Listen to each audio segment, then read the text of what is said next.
I am on DualSense Edge. I'm playing with DualSense Edge. It's really good.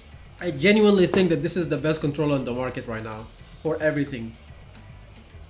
For everything, it just feels um, very robust. It feels very premium. It has the best D-pad that I've ever used. It has a very long-lasting D-pad because I've been playing with this for like 6 months now. 6 months of Street Fighter 6, playing almost every single day. I don't know, I have like hundreds of hours on this controller with this D-pad, and it's still going strong. It's still going strong. By comparison, the Victrix Pro BFG that I have is it completely broke in 6 months. In 6 months, it completely broke. Even before like 6 months, I think 5 months or something. The left D-pad it broke, but this one is just going really strong. This one is going very strong. I highly recommend it.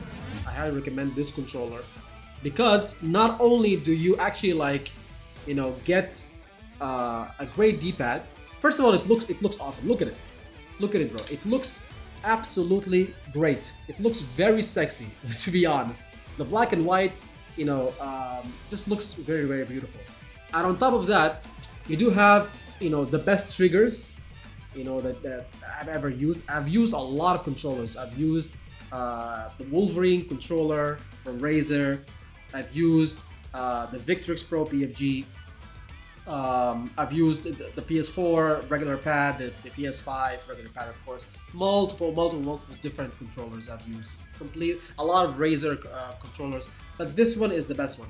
It has a little bit heft to it. There's a little bit more weight to it compared to the regular DualSense, but in a good way. Like, it's not like it's gonna strain your hand or anything like that. It just feels very nice, and you get adjusted to the weight very quickly, and it becomes premium. Like, now every time I pick up like a regular DualSense, a regular PS5 controller, it just feels cheap. It's more like that is the regular iPhone and this is like the iPhone Pro, like that's the best way to put it. Not only that, but you do get these back buttons, which are very nice. I like this piece over here that can just connect magnetically to this. I think this is the one for this side. Yeah, like this one. So you can use this very easily, and there's also another one for the other side. So this is one of the type of the back buttons that you get, but I like this one the most. I play this one. I can even play this one in Street Fighter. I can even have the right one as L2 as the parry, macro, which will help me while I'm defending like this. I can just tap it and I will get like the parry, for defense. So this is quite nice. There's also another version of these back buttons. Let me just show you. This is the hard shell that you get with it, the bag that you get with it, and there's this half a circle shape for the back buttons that you can get. This is also nice. Like this, when you want to press on this one, the you have to. It's deliberate. It's like deliberate. Like you have to press on it. But this one just feels a lot more natural. It just feels a lot more easier to press. So if you don't want any kind of like accidental like hits or anything, you have to. Or even with this one, you will not get accidental hits, accidental buttons. But with this one, it's even more precise. Like you have to deliberately press on it with a little tiny bit more force. So that's the biggest difference. And you do get these different analog heads. This is very similar to the old analogs, like the PS2 and the PS3 analogs. But I tried them for a while. They were nice, but I switched back to the regular PS5 and the PS4 heads, like these ones of the analogs. You also get this one. You also get this lock for the USB cable, so then it doesn't get out of the controller. It doesn't get pulled out of the controller if you're raging or if something like that. I don't think that's a problem because the USB-C generally does not get pulled out of controllers that way. So it's kind of useless. And this brings me to the only bad thing about this controller. The only bad thing about this controller, to be honest, so far, maybe it is something that is only in my own unit, but the connector, the USB connector, it's not the wire. The wire is braided, it's very nice. It's not the connector, but it is the, where you actually plug in the USB-C. It disconnects easily. And it just, sometimes it can mess you up in a match. The only bad thing about it is the where you actually plug the cable. I feel like the connector over there is just a little bit loose. Maybe this is something that happens to me. Like right now, when I move it this, you can see like it just disconnected right now. It just disconnected right now. So when I just like pivot it a little bit like that, or even like from the top like this, sometimes like this, sometimes on the side, it just happens on its own. So if you have that kind of problem, maybe you should just play on Bluetooth or something. Which will add latency. I'm not really sure, but I think from the reviews that I've seen, the Bluetooth, connection or the Bluetooth speed of this is really good. I think it's as good as the cable. And this is actually like the controller with the highest rate pool in the market right now. So this is basically like the fastest controller in the market right now, I believe. There might be a controller that's faster than it, but I think from the mainstream ones, this is the fastest controller in the market. So you'll be able to like react to things a tiny bit faster with this. I only noticed it when reacting to DIs sometimes when I switched from the Victrix Pro to this. I noticed it a little bit, but not like a game-changing thing in like quarters or like in combos or whatever. So this is basically it. As for overclock performance, in last place is going to be the BFG. She is polling rate locked, so you're going to have the same performance, 8 milliseconds wired, and with the 2.4 gigahertz dongle, which I did attempt to overclock in the review. In second place is going to be the Wolverine, which is also polling rate locked, but that is going to get you 1.9 milliseconds wired and 3.8 milliseconds with the dongle. First place is going to be the DualSense Edge, is when I did have DSX running via Steam. Well, you launch it through Steam, then it just runs in the background of your PC. It is doing the same job as DS4 Windows and ReWAS, neither of which had compatibility with the DualSense Edge, which you probably noticed during my initial review, but DSX does the job, and I was able to overclock, which showed me an average of 0.9 milliseconds. Again, I had to manually scrub through the results because it was showing around 6 milliseconds, which I knew simply was incorrect. So I scrubbed through the numbers manually and saw that one very large number, the first input, so that one large outlier is going to throw off my average. But by some simple analysis, just scrubbing through the numbers, you can see that there's a lot of 0.8s, 0.9s, pretty much everything under 1 millisecond. So there you go, under 1 millisecond of input lag or delay when wired on the PC, following the typical overclocking method in my guide. Alrighty, this is a little ridiculous. Let's go over the numbers. Minimum input delay 0.62 milliseconds, maximum 1.92 milliseconds, on average 0.9, so it's under 1 millisecond, and this is due to the insane polling rate at 1108 hertz. Look at this. This is the fastest controller of any controller I've ever tested, ever. Input delay is essentially non-existent on this controller. It's crazy, even compared to the DualSense, which has great input delay numbers, but even then, it's nowhere compared to this. They really turned the polling rate up to the max here. Alright, now that was wired. I just did a wireless test. Minimum input delay is the same, 0.62. However, this is the problem with wireless. It's not very reliable and it's very inconsistent. We go from minimum of less than a millisecond to maximum of up to 47.51 milliseconds. So it's all over the place. But on average though, there's very little input delay at 1.59, and the polling rate is a lot less versus wired at 628. If you care about input delay at all, make sure you plug this bad boy in. I honestly cannot believe what I'm seeing. This is crazy. When it comes to the D-pad is not separated. It is the exact same D-pad as the regular DualSense. However, the holes, the cutout for the D-pad itself, the cutout is tighter, which makes it more precise. Such a small change, but it just makes it a a lot better. I don't know if the components inside are different, but it seems like it's the same. But it's only that the cutout is tighter, which makes all of the movements, you know, a lot more precise. And there's a video on YouTube. I'm gonna reference it on a YouTube video that shows this actual difference. But the D-pad is noticeably better. Like I've never had a DualSense or a DualShock 4 controller or D-pad that lasts for like 6 months straight, and this is lasting for 6 months and going strong so far. I was skeptical about this D-pad just because it looks and feel the same as the DualSense D-pad. Now on the DualSense, whenever you press one of the edges, it's gonna do a diagonal. Even though you want to do down, it's gonna do down back. And this will cause a lot of drop combos. Furthermore, this guy is loose. It wiggles.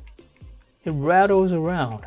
Now on the DualSense Edge, there is not a lot of wiggles at all. These buttons are bigger. Actually, you know what? I don't know if they're bigger or not. I really can't tell if these are bigger or the cutouts are smaller. But what I do know is there is very little gaps for these guys to wiggle around. And as a result, diagonals are infinitely better than on the regular DualSense. So in terms of the buttons, you also have these buttons to choose the profile. So if I press this one right now and I press this, it will switch to a different profile. If I switch this and do this, it will switch to a different profile. So I have like four profiles. One is for maybe FIFA, one is for Street Fighter, one for like, you know, COD, one for like an action game or whatever. So I have all of these set it up, and you generally need like a PS5 to do this, but you actually don't need a PS5 to do that, because there's a software on Steam called DSX that you can just like get, and I think it's like the DualSense Edge version of it, like that enables all of the editing, you know, options for it. Is like $5 of that software, but you can do anything with that software. Even the overlay that you guys saw that I had in my previous streams of the DualSense Edge, that was from DSX also. The overlay that shows all the buttons that are being pressed in real time. So that software is really nice, but there's only one thing that is actually missing from that software, is the ability to switch the analog sticks. So in the PS5, if you connect this to a PS5, you can actually make the left analog as the right analog and the right analog as the left analog. That is the only thing that I've seen that is missing over there.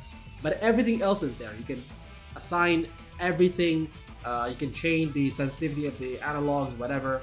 And of course, the nice thing about this is if you play with the analogs, if you play with analogs and you get drift, you don't have to throw away the entire controller. You can just like easily just like pop this section off and just replace them with like $20. Like each one of them is like $20, so you can just replace this very, very easily. And of course, also like the triggers at the back, they have these you know, sliders that, so this way, if the slider is this like at full, you can just like fully press it. But if you want to make it like in the middle like that, you see like the movement is shorter, or this is like instant. I currently have it at this. It's very nice. It's very nice for Street Fighter. It's very nice for COD. The short, you know, pressing for them. It's very nice. It's a very nice controller. I really like it. Even like the back end over here, you can see like the back end over here is a little bit dirty. It's because it has like a different texture, and this texture is really nice. It grips and it sucks in the moisture from your hands. So it helps with like if you have like sweaty hands. This section over here, it helped with that. That's why it has like a different color. You can easily like, you know, clean it with like a cloth, and the color will just like get removed. But I really, really like that. I really like this controller. And in comparison with this bad boy over here, the Victrix Pro BFG, I think that one is a superior controller, because this one has all of the PS5 features, like the vibration, the haptic feedback, and also like the adaptive triggers, which even if you don't have a PS5, some of these games right now on PC, they do have all these features on PC, like some of the first-party PS5 games, or even COD, for example. Even COD has that right now. Black Ops 6 even has that. So, but this one does not. This one does not even have vibration in it. This one does not have the adaptive triggers for L2 and R2. But what this have is it's fully modular, but the modules are out of stock. They were, they were promised by Victrix for the longest time that they were gonna bring them, but the moment they announced them, it became out of stock. I even had like a very bad situation or a very bad experience with the customer service of Victrix. When the D-pad broke, it was still in warranty. They were supposed to replace it for me, but they did not. They ignored me. They ghosted me, despite sending like a million email. After they promised that they were gonna ship it, after I sent like my address and everything. So 6 months later, or like 8 months later, I was like, let me just try one more time. And I tried one more time, and it turns out that PDB, which is the main company of Victrix, it was bought by Turtle Beach or something of that sort. So the customer service team was different, and they helped me, and they said that they can't ship it to the Middle East, but they can ship it to US. So I had to pay for shipping. I had to pay about like $60 for shipping and customs and all that. And I got a new Victrix out of it. But yeah, that was my negative experience with Victrix. The nice thing about that one is the D-pad is also nice, but it breaks. Fun fact is I fixed that broken D-pad with a broken Xbox controller. So the components inside are very similar to like Xbox controllers, so you can just like replace that rubber silicone that is inside D-pad. So, but back to this, I think this is a superior controller. I think it's very nice. It also has like a 1-year warranty, but it's also very expensive. It is actually cheaper than the Victrix by like, I don't know, by like $20 or something. But I got this for about like $200 thanks to the Twitch chat. So yeah, this is definitely a better controller. I even have one of my friends who bought it today. I really like it. I think it's very nice. Not only for Street Fighter, you can just get this controller and play anything, any game, and have a much better experience than something like a Victrix, which is only like specifically made for like esports, right? But this is for esports and also for other games also. So yeah, this is my opinion about the DualSense Edge. I highly recommend it. I think it's the best controller in the market right now.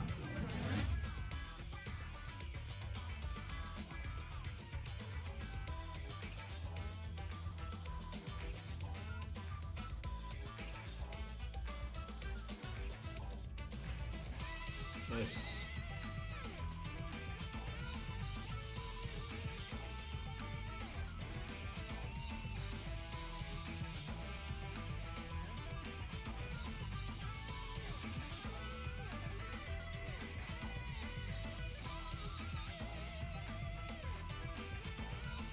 Alright, we're just gonna update it very quick. So that's really nice. I didn't know that there's an app like that on PC. Alright, so it's updated right now. So you can see like now my profiles. These are profiles that I've already done using the SX, but you can see like they're already there. So FN is this button that is right below the right below your analogs. So I have like something for like action game. I have like 2 for Street Fighter. I have like the default one. So right now it's an action game. Just like, the only difference that I have, I think, is for the back buttons. So you can even like check this, and it says over here, it says that the back buttons, but the left one is for X, the right one is for circle, just for running and stuff like that, or jumping or something like this. So you can edit that over here. You customize the button assignments, change the button layout however you want, and you can reset everything.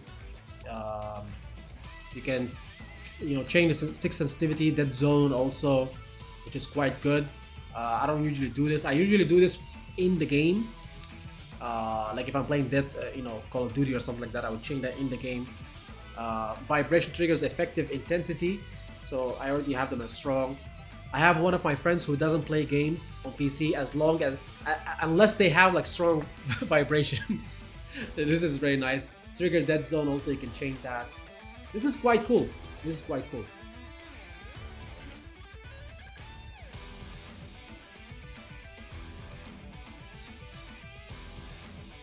Yeah, you can definitely do that. You can definitely switch the analog sticks on this app. So that's quite good. So yeah, this app is sufficient to make all the changes, just exactly the same way as you would make the changes on the PS5.